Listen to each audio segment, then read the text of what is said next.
Ang pamilya po namin ay Muslim. Yung father ko, so happy na student teacher siya nung araw. Estudyante niya yung mother ko. Pero that time, yung father ko may pamilya na rin. So yung pagmamahalan nila ay nagbunga. Ako yung panganay na anak. Upang maiwasan ang anumang gusot na ibubunga ng kanilang pagsasama, nilisan ng pamilya ang kanilang probinsya.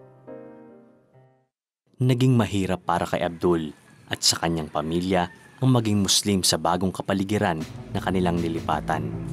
Malamig ang pagtanggap sa kanila at ito ang nagpaigting na lalong isabuhay ang paniniwalang nakakabit sa kanilang relihiyon. Turo pa naman ng father ko, kill the bully. So dala-dala ko yon nung mag-umpisa nung childhood years ko hanggang doon sa binata ako. May mga katrabaho ko sa supermarket na mayayabang, siga ang dating, nambubuli.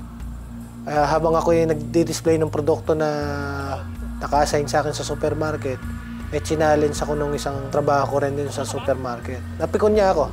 So, nangyari, nagkasuntukan kami. Abdul! Tigilan mo yan!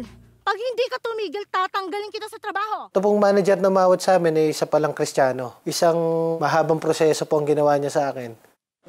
Magandang umaga mga kapatid, tayo'y narito. Sinali niya ako sa Bible study group. Medyo hindi ko nagustuhan yung share ng pastor.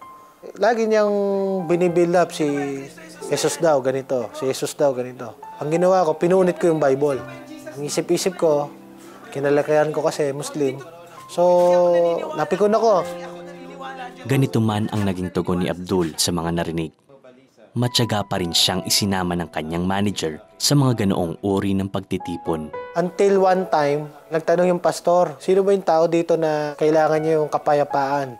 You can never have a peace in your life unless you accept the Prince of Peace.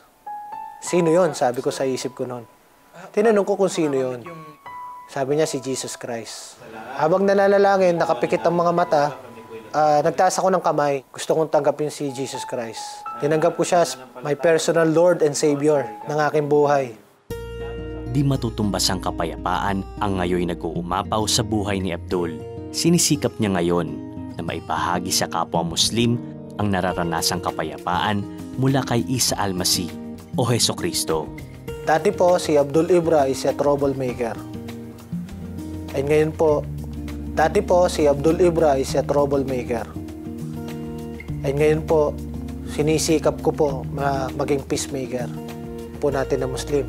True enough po, hindi po siya madali kasi it might endanger my life. Pero still po, naniniwala po ako na pagka yung Diyos ay may plano sa'yo, iingatan ka niya, and you will be covered and sealed with the precious blood of Jesus every single day.